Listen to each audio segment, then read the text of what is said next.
So today we shall go for the unit 4. Here I will be discussing two drugs, that is the forskolin and sennoside. Okay, sennoside. So these two I will be discussing. So this unit is mainly about industrial production, how forskolin or senosides are industrially produced and how they are estimated. Estimation in the sense both quantitatively and qualitatively, what tests are being performed. Okay, and the utilization, that is how it is useful, how it is been utilized. Okay, so firstly we'll go with the forskolin. So forskolin is obtained from dried tubers of the plant Coleus forskolii.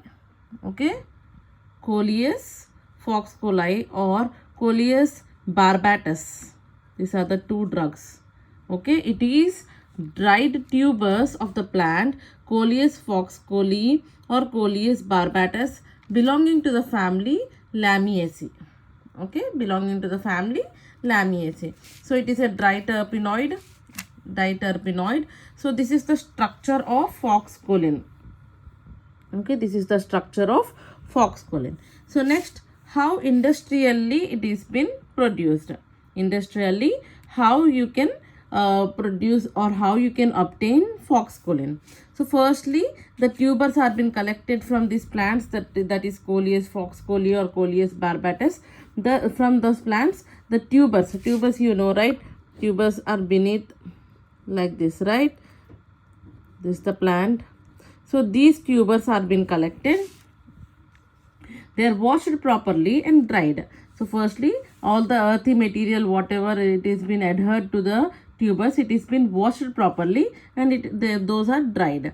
After drying, the tubers are powdered. So after drying, the whole process has been done. They have been completely powdered and extracted with methanol for 6 hours. Okay, with the help of Soxhlet extraction, they have been extracted with methanol for 6 hours. First extraction has been done with the methanol for 6 hours.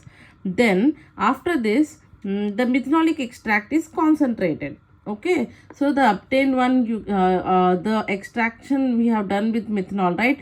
Then the whole thing is been filtered and this methanolic extract is concentrated. Okay, and then chloroform is added to it. What is added? Chloroform is added. Okay, then the whole thing is been shifted to a separating funnel. Okay, and then to that equal volumes of water is added. Suppose the whole concentrated and chloroform added one, if it is around 100 ml, to that same 100 ml of water is added. Okay, and this process is been repeated for 2 to 3 times. So you will add 100 ml of water, you will shake it and you will keep it aside for some time, and then you separated 2 layers will be formed, right? Like that you will filter it. Again you will add water, equal volumes of how much volume is present in the separating funnel. The same amount of water is been added. This process is repeated 2 to 3 times. Okay, and all the filtrates are been pulled up. Next, chloroform layer is separated and concentrated. So all the chloroform layers are been separated and they are now pulled up and then they are concentrated. Next, after concentrating, what you will get? You will get a precipitate of forskolin. Okay, so after concentration, you will get a precipitate of forskolin. This forskolin precipitate is treated with N-hexane under cold conditions. Okay, N-hexane under cold conditions. Then you'll get a reddish brown or brown color powder, which is the final forskolin obtained. So industrially, this is the process they do. Next we'll go for estimation. Okay, so generally these are estimated by TLC or HPLC or HPTLC method. Okay, so for example, if you take HPLC, so in HPLC method, it is been done by HPLC, that is high performance liquid chromatography at 30 degrees centigrade using photodiode detector. The detector used is photodiode, okay, diode detector 210 nanometers at 210 nanometers. Okay, and the retention time is 6.9 minutes. So if the retention time is 6.9 minutes, it's forskolin. Okay, and here the column used is RB18 and mobile phase used is methanol. This is about the HPLC. And there is also another estimation process, that is HPTLC. Okay, HPTLC. Here silica gel standard phase is silica gel 60F254. Okay, that is the name of the silica gel. Silica gel 60, that is 60 is the particle size. Fluorescence 254. Okay, that is the name of the silica gel. Stationary phase used. And then the mobile phase, if you take the mobile phase, it is benzene is to ethyl acetate 85:15. Okay, that is what is the mobile phase used? Benzene is to ethyl acetate 85:15 is the ratio. Next, then we will take the sample and the standard. Okay, sample is 50 mg of our tubers. Powdered tubers are been taken, and they are been taken in a 100 ml volumetric flask, and the volume is made up to chloroform, made up to 100 ml with chloroform. So what we do, first we take a volumetric flask. Okay, first we take a volumetric flask and we add our tuber powder. Okay, how much? 50 mg of the tuber powder is taken, and they are mixed up with chloroform. Okay, initially they are mixed up with chloroform, then again their volume is made up to 100 ml with chloroform. Okay, after making the 100 ml volume, then from that again you pipped out 5 ml. Okay, 5 ml is pipette out, and again it has been shifted to 100 ml of volumetric flask, and the volume is made up to 100 ml with chloroform. This is about the sample preparation. Okay, this is about the sample preparation. Next we will go with standard preparation. How standard is prepared? Already in market we have a standard forskolin powder, right? So that powder has been taken. It has been taken how much? 12.5 mg of standard powder of forskolin is taken. To that add 50 ml of chloroform. Okay, chloroform 50 ml is added, and again the volume is made up to 100 ml. Okay, with chloroform, and from that you will take out 5 ml of same story. Okay, 5 ml is pipette out, and again it has been mixed with chloroform, and the volume is made up to 100 ml with chloroform. Okay, next detection is done at 550 nanometers of spraying with vanillin sulfuric acid reagent.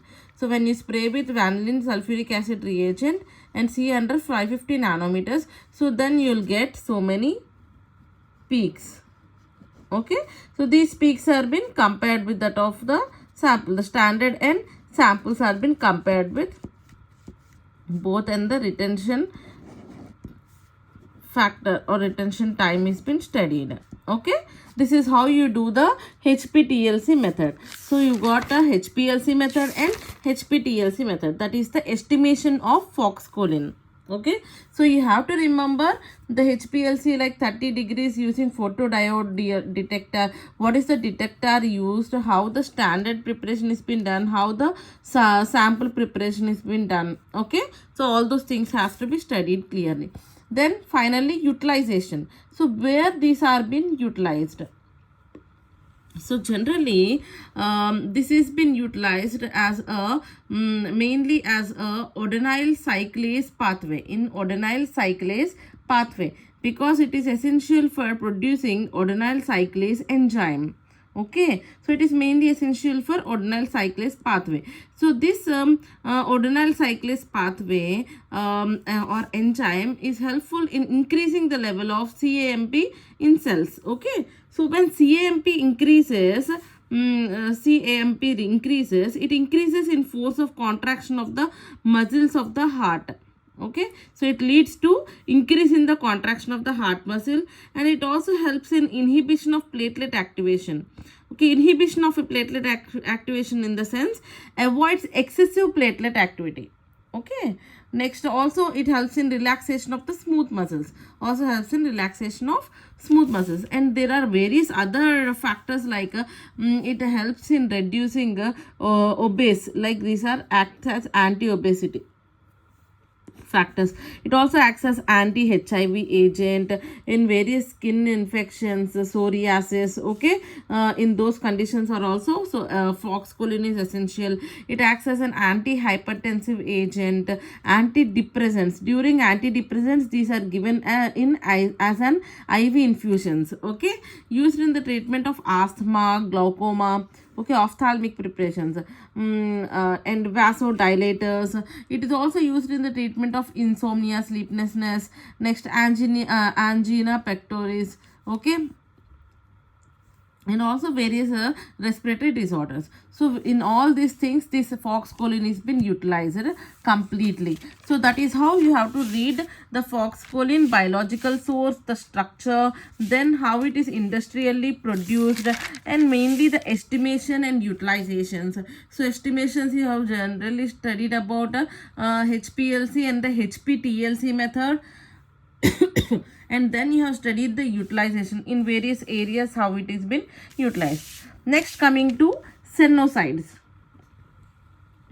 Okay, senosides, you already know about the senosides. Biological source obtained from the leaves of Cassia angustifolia, acutifolia. Okay, so all those things, Cassia angustifolia, belonging to the family Leguminosae. Okay, belonging to the family Leguminosae. So that is about the biological source. These are generally available in 4 different forms. That is the senoside A, B, C, D. That is the trans and mesoforms, right? Trans and mesoforms. You already know about this clearly. So we have this is a glycoside, right? Senosides are glycosides. What sort of glycosides are these? As these are having a glycone part and a glycone part. Here we have an anthrone. This is a anthrone part. This is also an anthrone part. So these are dianthrones. Okay, these are dianthrones, and these two are combinedly glycone parts, non-sugar moieties. Okay, and this is a glucose moiety, and this is also a glucose moiety. That is this is the glycone part, that is the sugar moiety part. Okay, so here these two are being linked up with a O linkage. So this is also known as a O glycoside, right? O linkage glycoside. It is an example of O linkage glycoside. Okay, so these are the structures, trans and mesoforms. Next, coming to the industrial production. So how industrially these are produced? So senna leaves are been collected, they are dried, and they are powdered. This is the usual technique we know, right? So first initial step, what we do, we take the senna leaves, we collect them, we dry them, shade dry them, and powder. Then extract with benzene for 2 hours on electric shaker. So firstly they are been extracted with benzene for 2 hours. Okay, on electric shaker. So why on electric shaker means because of the shaking technique, all the chlorophyll or waxes, whatever what we say, waxes or gums, resins, all those can be easily removed. The chlorophyll, the coloring matter, everything can be easily removed. Then the whole thing is been filtered. Okay, filtered, and benzene can be easily removed by distillation. By distillation process, the benzene can be separated out. Now the filtrate has been taken and concentrated and dried at room temperature. Okay, when we concentrate, dry at room temperature, and then filter it, you will get a filtrate as well as a mark, right? This mark is again extracted with 70% of methanol. Sorry, the mark is been extracted with, so we filter it and you get the filtrate. Okay, and the mark is been taken and it is been extracted with 70% of methanol for 4 to 6 hours. So the mark we know, right? So this is the funnel and you are filtering it, right? So the left which is present over here, this is known as the mark. Okay, this is the filtrate. So this mark is taken, and it has been treated with 70% methanol, which has been done with 4 to 6 hours. This extraction process is done for 4 to 6 hours. This has been filtered, and again the mark is been the filtrate which is present over here, okay, the mark, the leftover, the above one is again treated with 70% methanol for 2 hours, so that if any more remnants of that sennosides are been present, that can be easily taken off. So complete extraction has to be done. Sennosides emi migilipokunda we are doing the we are taking out the whole sennosides, okay. So extraction with 70% methanol for 2 hours. Firstly you have done for 4 to 6 hours, then you have done for 2 hours, okay. Now we combine all the filtrates of methanoic extract, and then they are been filtered, concentrated to 1/8 volume, and then the pH is adjusted to 3.2 with the help of HCl, okay. So with the help of HCl you do the pH adjustment to 3.2, okay. Next and then they are left for 2 hours at 5 degrees centigrade. So after acidification is been done, okay, then they are left for 2 hours at 5 degrees centigrade. Then the whole thing is again filtered, and to that calcium chloride is added with stirring, okay. Calcium chloride is added with stirring, and again they are been acidified, okay. Again the pH is been maintained to adjusted to 8 by adding ammonia, and again they are left for 2 hours, okay. You have to completely read this because it is very important topics. Then after doing this process, after it is been left for 2 hours, you will get a precipitate. This precipitate is purified and filtered, stored in desiccator along with diphosphorus pentoxide, okay, and percentage yield has been calculated. This is how you will get sennosides. Next, estimation. So how they are been estimated?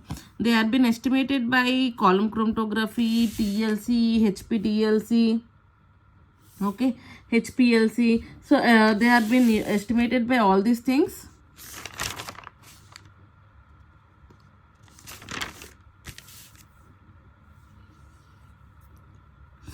Okay, so they have been estimated by all these things. So firstly, when we go for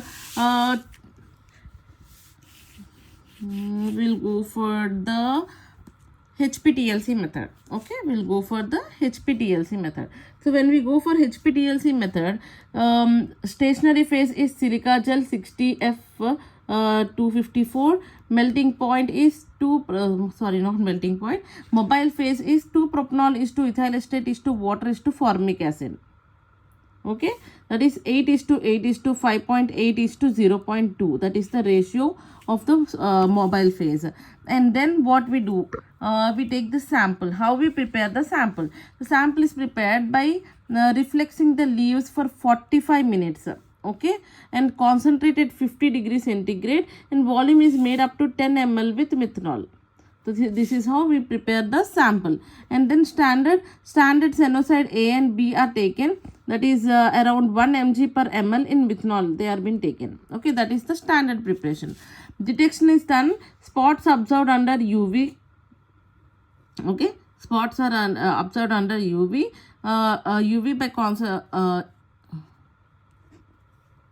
UV by spraying with NSaldehyde reagent. Excuse me. NSaldehyde reagent is sprayed, followed by heating the plate at 110 degrees centigrade for 10 minutes, okay. Densitometric scanning at 366 nanometers. So this is how you detect them. Then if RF value of sennoside A is 0.52, that is when you compare it with the standard, if the RF value is 0.52, that is sennoside A, and if the RF value is 0.32, then it is sennoside B, okay. Sample ఎలా prepare చేస్తాము, leaves are reflexed at 45 minutes and then concentrated at 50 degrees centigrade, అంత degree centigrade then concentrate చేస్తాం, then the volume is made up to 10 ml with methanol. That is sample preparation, okay. Sample preparation అలా చేస్తాం. దాని తర్వాత standard ఎలా చేస్తాము అంటే standard సెన్నోసైడ్ A, B మనకు మార్కెట్లో ఆల్రెడీ అవైలబుల్ ఉంటాయి. అందులోంచి 1 mg/ml ఇన్ మిథనాల్ మిక్స్ చేసుకుంటాం. మిథనాల్ కాన్సన్ట్రేషన్లో మిక్స్ చేసుకుంటాం. ఓకే, డిటెక్షన్ ఎలా చేస్తామంటే spots are observed under UV. ఎలా యూవీలో అబ్జర్వ్ చేయాలంటే first anisaldehyde reagent is sprayed followed by heating the plate at TLC plate. Okay, హెచ్పిటిఎల్సీలో కూడా మనకు టీఎల్సీ ప్లేట్స్ ఉంటాయి. So the plate at 110 degrees centigrade for 10 minutes, densitometric scanning at 366 nanometers. So ఆ రేంజ్లో చూస్తే ఇది కంప్లీట్గా అలా బట్టి కొట్టాల్సిందే. Okay, so this whole thing has to be by hearted. Then RF value 0.52 వస్తే అది సెన్నోసైడ్ A, 0.32 వస్తే సెన్నోసైడ్ B. ఓకే, అలాగే ఎస్టిమేషన్ హెచ్పిఎల్సి ద్వారా కూడా చేస్తాం. దిస్ వాజ్ హెచ్పిఎల్సి ద్వారా కూడా చేస్తాం. So as usual we take the test and sample solutions for doing the HPLC. Column C18 150 into 4.6 mm with 5 μm particle size, temperature 40 degrees has been taken. Okay, so you have to by heart all these things. Mobile phase, water is to acetonitrile is to phosphoric acid, 80 is to 20 is to 1, volume by volume.